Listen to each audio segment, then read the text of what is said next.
আমি যেটা বলেছি সেটা তো সত্যি। বদ্দা তো সবসময় বদ্দিকে ওই ইয়ে করে গেছে, কিন্তু এবারে যখন বেঁকে বসেছে তোমার আর গ্রামে যাওয়া হবে না বদ্দি। দেখো শশী, তুমি তুমি এরকম অবুঝ হয়ে থেকো না। আমি তোমার ভালোর জন্যই বলছি। আর তুমি খুব ভালো করে জানো আমি কোন অবস্থা দাঁড়িয়ে এই কথাগুলো বলছি। মা বাবা কদিন আগেই গ্রাম থেকে ফিরেছে, কোন অবস্থা আরো দিনকে দিন খারাপ হচ্ছে। বড় বৌমা, এখন নিশ্চিত তো ঠিক কথাই বলছে। চাকরির শুরুতেই ওরকম একটা গোলমেলে জায়গায় কি পোস্টিং না কি বলো, ওটা ওটা নিও না, ঠিক নয় এটা। সবাই মিলে যা চাইছে তা শোনো বড় বৌমা, কথার অবাধ্য হও না। আমরা সবাই তোমার ভালো চাই, কেউ তোমার শত্রু নই। না শশী, হয় তুমি অন্য কোনো গ্রামে যাওয়ার জন্য আবেদন করো অফিসে, আর নাহলে ওই গ্রামে যাওয়ার ব্যাপারটা বাতিল করো।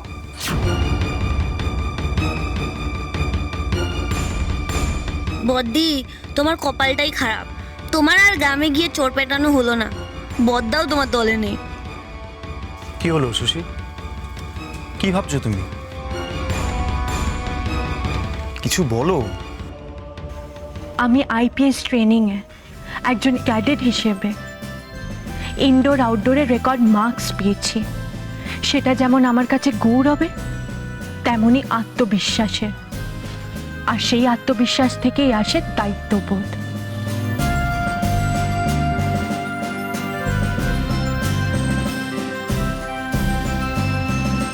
আমাদের ফোর্সের আমার ওপর অনেক আশা ভরসা। আমি একমাত্র এই চ্যালেঞ্জ নিতে পারি বলে ওদের ধারণা। নিশ্চিত ওই গ্রামের পরিস্থিতি দিনের পর দিন খুব খারাপ হয়ে চলেছে। খুব দ্রুত গিয়ে আইনি ব্যবস্থা সামলাতে না পারলে চরম দুর্দিন আসবে, আর কিচ্ছু করার থাকবে না। আমার ওপরওয়ালারা চান আমি গিয়ে হালটা ধরি। আমি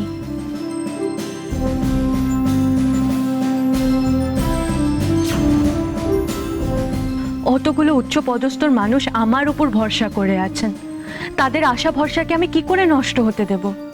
ওই গ্রামের অগুন্তি মেয়েদের চোখের জল দেখেও না দেখার ভান করে মুখ অন্যদিকে ঘুরিয়ে রাখবো? বেশ, অনেকের আশা ভরসার কথা কইলে মানলুম সে কথা। অনেক মেয়ের চোখের জল মুছিয়ে দেওয়ার কথা কইছ, সে কথাও মানলুম। আমার চোখের জল, আমার আশা ভরসা, সেদিকে তাকাবার ফুরসত নেই তোমার।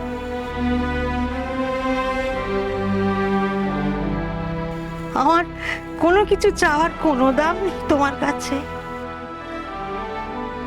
আমিও তো একজন মেয়ে মানুষ, পড়বো মা। আমার চার কি হবে? আমার প্রতি কোনো কর্তব্য করলো না তো?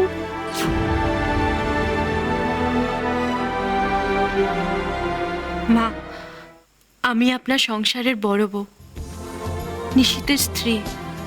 এই পরিচয় আমার কাছে গর্বের। এটা আমার জীবন, কিন্তু ওটা আমার কর্তব্য।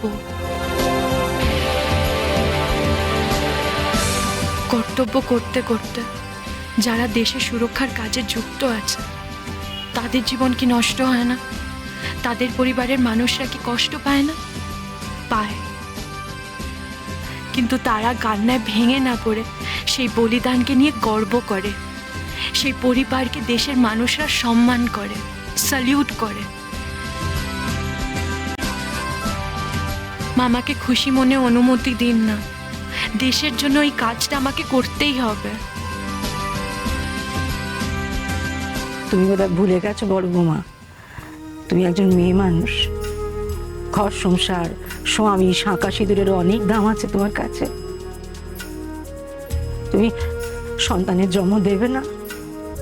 আমার নিশীথকে বাপ ডাক শোনাবে না? এসবের দায় তোমার নেই? এখন তুমি যদি ভুলেও যাও, তোমাকে যদি মনেও করাই, কি লাভ তাতে?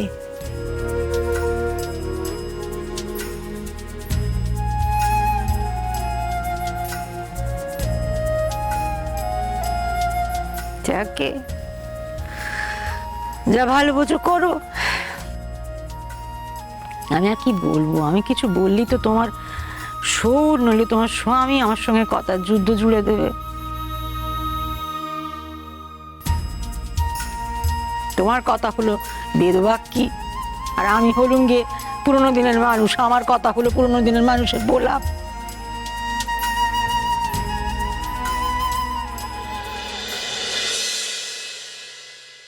আমি বলছি কি, আমার না মনে হচ্ছে বদ্দি এবারে যাবে না। দেখো এমনিতে মা তো খুব রাগারাগি করে, এখন দেখো কেমন কান্নাকাটি করছে, বুড়ি হয়ে গেছে বলে, তাই না? আমি যতটা উষসীকে চিনি, ও মাকে ঠিক রাজি করাবে। সে কেঁদে হোক, রাগারাগি করে হোক, রাজিও করাবেই। তবে আমার মনে হয় উষসী বাড়াবাড়ি করছে, যখন একটা বড় বিপদে পড়বে তখন বুঝবে। মা, আপনি এভাবে বলবেন না। আপনার কথা আমার কাছে বেদবাক্যের মতন, আমি সেই কথা মেনে চলতে চাই, কিন্তু আমার অবস্থাটা একবার বুঝুন। আপনি এভাবে চোখের জল ফেললে আমি কোথাও যেতে পারবো না। মা, আপনি আশীর্বাদ না করলে, আমার পাশে না থাকলে আমি কিছু করতে পারতাম? তাই তো, তুমি যদি আশীর্বাদ না করতে তাহলে বড় বৌমা এত বড় আপিসার হতে পারতো বলো দেখি?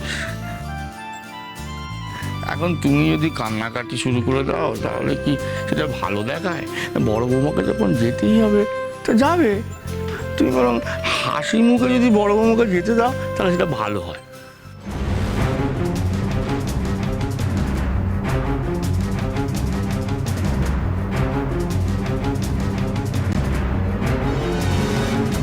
নিশিত, তুই নিজে গিয়ে বড় বৌমাকে দিয়ে আসবি।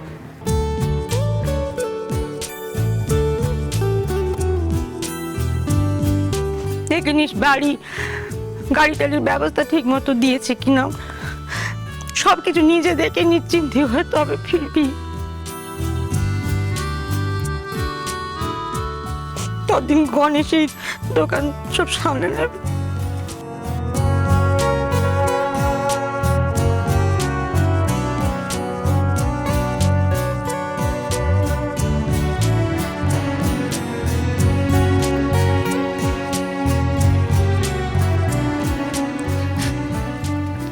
তো বাধ্য মেয়ে তুমি আমার, কতবার ঘরে আটকে রাখতে চেষ্টা করি, পারি না। সেটা নিজেই কেঁদে কেটে একসা হই।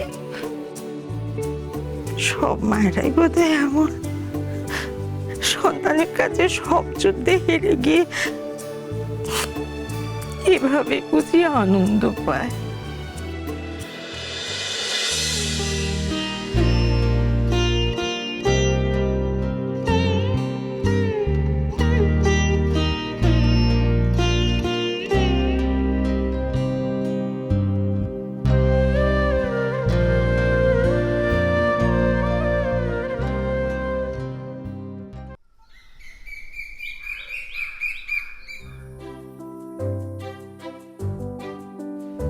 নিশিত, কোথায় গেলে তুমি? এত ভোরবেলা যে কোথায় যায়? নিশ্চয়ই ছাদে গেছে। কখনো কখনো তো ঘুম ভেঙে গেলে ছাদে চলে যায়, গিয়ে সূর্য ওঠা দেখে। মাঝে মাঝে যে কি ভূত চাপে ওর ঘাড়ে কে জানে, মুগ্ধ হয়ে সূর্য ওঠা দেখতে থাকে, আর কিভাবে কে জানে। যাকে রান্নাটা আমি করে ফেলি, আমার জন্য ডায়না সত্যি খুব কষ্ট হচ্ছিল।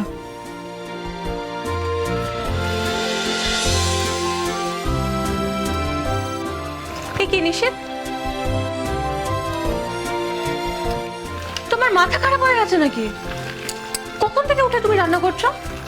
ওমা, তুমি উঠে পড়েছো? এই তো কিছুক্ষণ আগে। এই গরমে ভালো ফুলকপি উঠেছে, ঘি গরম মশলা দিয়ে ফুলকপির ঝোল, এদিকে ভাত ডাল ভাজা মাছ। বুঝি যে এগুলো দিয়ে তোমার অফিসে যাওয়ার আগে খাওয়া হয়ে যাবে তো?